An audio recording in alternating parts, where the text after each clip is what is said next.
Hi everybody, this is Marcus from Digitpop, and I wanted to show you a little project of mine, a pop-up book about vaccines. Vaccines are still the most effective measure against preventable diseases that we have. It starts with an introduction to the bad guys, to the pathogens, viruses, bacteria, prions, which are a very interesting class of proteins that can be infectious, and eukaryotes like the amoeba that causes malaria.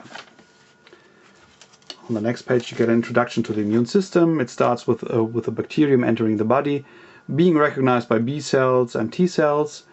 Those mount an immune response, but also are then converted into memory cells, and the memory cells are standing by until the same pathogen enters the body again and then proliferate very quickly.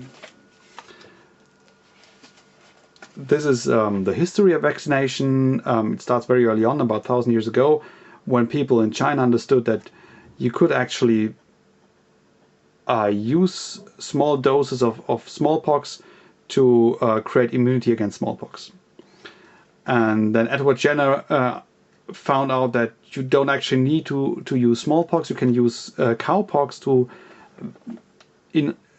immunize against smallpox. And cowpox is much less harmful, so that was a very important step. And then we have Louis Pasteur working on a lot of different diseases and vaccines against them, and so on. On the next page you get an overview of infectious diseases across the globe, and you see that it's still a huge problem across the world, not just in the third world, but also in the first world. For example, the light blue bars are malaria, and you see that there's still a lot of those cases coming up throughout the world.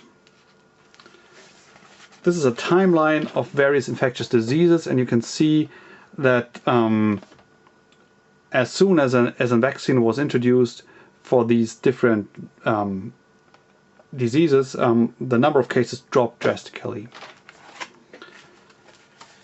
This explains the concept of herd immunity, which means that if you have a large enough number of people, large enough percentage of a population immunized by vaccination, the rest of the population is also protected. So, for example, babies or AIDS patients which cannot be vaccinated, they are protected by the others being vaccinated and the others preventing a propagation of the disease throughout the population. This pie chart shows the number of annual deaths caused by certain infectious diseases, and you see that measles, for example, still accounts for 1 million deaths per year worldwide. So we have a number of preventable diseases here that still cause a lot of deaths, but also we have some diseases like HIV or malaria for which we don't have a vaccine yet. And that's the topic of the next page, the next steps in vaccine research. So one will certainly be to look for an HIV vaccine, which is very actively being worked on. People had been very optimistic in 1984 and thought that a vaccine would be available within 2 years, which unfortunately was much too optimistic. But we're coming slowly to a point where we are coming close to having a vaccine. Likewise, with malaria, we still have no vaccine for malaria, but we might get there in the near future, hopefully. And then there's another very important topic, that's polio. Polio has been almost eradicated, so there are very few pockets throughout the world where polio is still encountered in the wild, but those are very difficult to tackle actually. And on the last page we have the future of vaccination. So here are 4 topics that are very promising for the future. One is new delivery systems. So we will be able to formulate vaccines that, for example, don't need any cooling chain, which would be very helpful for the third world vaccination programs.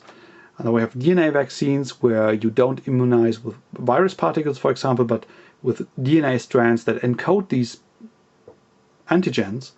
And they're very promising with very few side effects and a strong immunization response.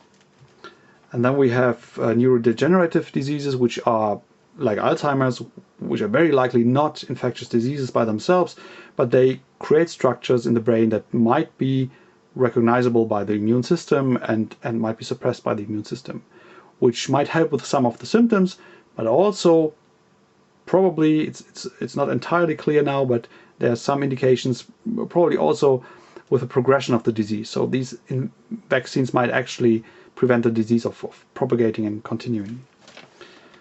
And cancer is also a very interesting topic because it's of course not an infectious disease, but some cancer types are caused by viruses, so we can vaccinate against those. But also,